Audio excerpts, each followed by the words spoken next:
Olha só, a irmã Vanilda fez uma pergunta interessante que muitos não percebem nessa passagem bíblica. A onisciência é saber de todas as coisas, a presciência é o pré-conhecimento das coisas que ainda vão acontecer. Se nós formos considerar que Jesus, na sua forma humana, ele era onisciente, então nessa passagem bíblica que a irmã citou, Jesus ele mentiu.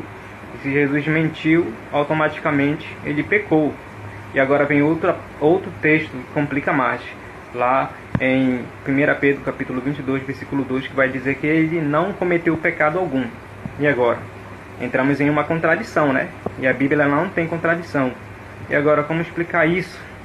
Lá em Filipenses capítulo 2, vai falar que Jesus ele esvaziou-se da sua glória. Ou seja, em toda a sua onisciência, sua presciência, a sua divindade, Jesus ele deixou ao Pai. Jesus operava todas as coisas pelo poder do Espírito Santo.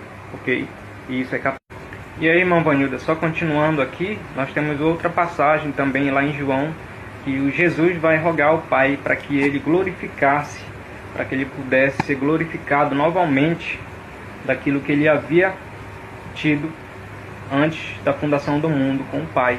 Tá bom? Essa é mais uma passagem evidente. Jesus, quando vem à Terra em forma humana, Jesus ele tem limitações. Tá bom? Jesus ele tem limitações, assim como o corpo humano. Nosso corpo também tem limitações. Jesus ele teve essas limitações, tá bom? Então Jesus ele não era onisciente, ele não era presciente. Jesus ele veio numa forma humana. Ele precisava vir numa forma humana, tá bom? E ter as mesmas limitações que um ser humano tem. Mas quando ele está ressurreto, Jesus quando ressurreto, ele fala: todo poder me dado no céu e na terra. Então Jesus ele operava pelo poder do Espírito Santo. Paulo ele operava pelo poder do. E aí, irmãos, como eu estava explicando aqui, que Jesus ele operava, ele curava, o que ele revelava, o que era revelado a ele, era pelo poder do Espírito Santo, tá bom? Lembra lá daquela passagem que fala sobre o pecado de blasfêmia? Jesus ele curou ali e os fariseus diziam que ele estava endemoniado, que ele fazia aquilo pelas obras de Beelzebul.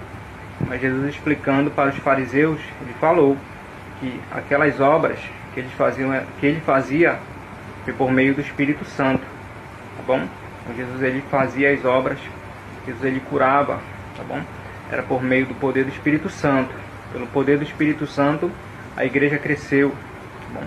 Pelo poder do Espírito Santo. O Espírito Santo também ele é uma pessoa, mas também ele é um ser onisciente, onipresente, onipotente, tá bom? Então, Jesus ele operava pelo poder do Espírito Santo.